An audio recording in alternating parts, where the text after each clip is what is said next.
Hey class, I wanted to give you one more final overview of the annotated bibliography assignment before you turned it in on Sunday. So I'm going to go over the expectations for each piece of the annotated bibliography.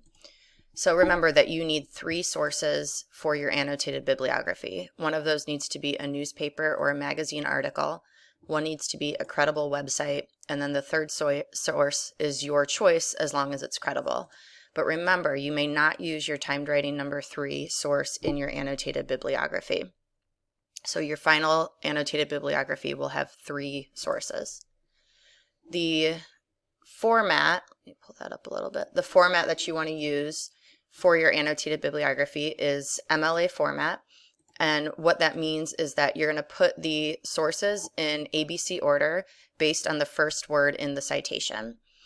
Your format for how to organize the sources is your citation will go first, followed by the paragraph. So it'll basically be citation, paragraph, citation, paragraph, citation, paragraph. And just like you would with your essays, you're going to double space and you're going to use Times New Roman 12-point font. Remember for your citations that you want to use those hanging indents. Here is a sample of what it should look like. So you can see that you have it titled Annotated Bibliography, and then you're titling for me the type of each source. So this is an article from a website.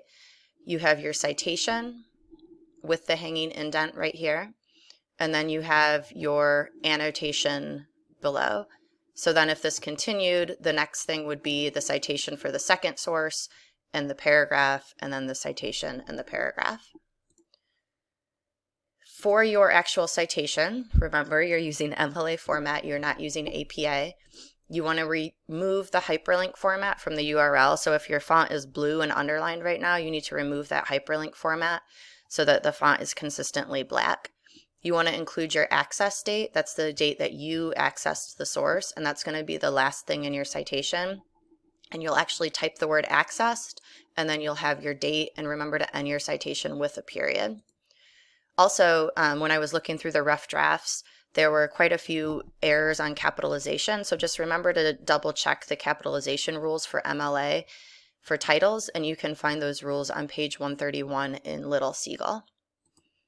For the summary portion of the annotated bibliography, so this is the paragraph that comes underneath the citation, you need to include a 4 to 6 sentence summary. If it's a little bit over 6 sentences, that's fine, but it needs to be a minimum of 4 sentences. So remember that when, oops, sorry, I went too fast. Remember that when you're doing a summary, you want to use present tense when you're talking about what the author says. And you want to focus your summary on your research question. So if your research question is, how can schools help students deal with depression, and your source talks about that, then focus your summary on that. You are telling me the source's main points, remember, so you don't have to tell me little nitty-gritty details, but rather focus your summary on the main points. For your critical evaluation portion of the paragraph, you're telling me why you trust the source. And this should be 2 to 3 sentences. If you need some help with how to get this started, here's some templates that you can use. You can start it by saying something like, I trust this source because, or this source is credible because. For the author-publisher background portion of the annotated bibliography, you need to give me 1 to 2 sentences where you tell me about either the author or the publisher. If you don't have an author, don't just tell me I don't have an author, tell me about the publisher, because the information got there somehow, so there is a publisher, even if you don't have a specific name attached to the source. Don't just tell me who the author is, so don't just say the author is Bridget Bell. You need to tell me some credentials about the author or the publisher.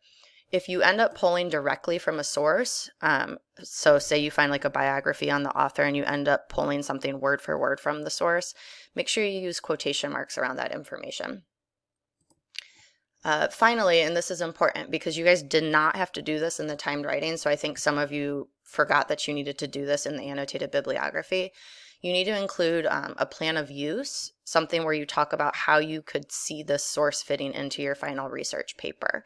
So you need to tell me how you might use the source in your paper. And this can just be 1 sentence where you say, I might use this source in my introduction to explain the effects of my problem, or I might use this source in my second body paragraph to support one of my solutions. Basically, you need to tell me how or where you plan to use the source. You also need to include a potential quote in your annotation. So pick one effective quote from the source that you could maybe use in your paper. And remember that you need to integrate that quote. So don't just slap the quote at the end of your paragraph and call it a day. You need to think about that quotation sandwich that we talked about. So include a signal phrase, include an explanation of the quote's relevance, and include that in-text citation if you have the information for that. If you don't know what the heck I'm talking about, then you need to revisit chapter 3 and They Say, I Say, the art of quoting, and reread that part. But the signal phrase is referring to that top piece of bread where you lead into the quote, and the quote's relevance is that bottom piece of bread where you explain why the quote is relevant to your research.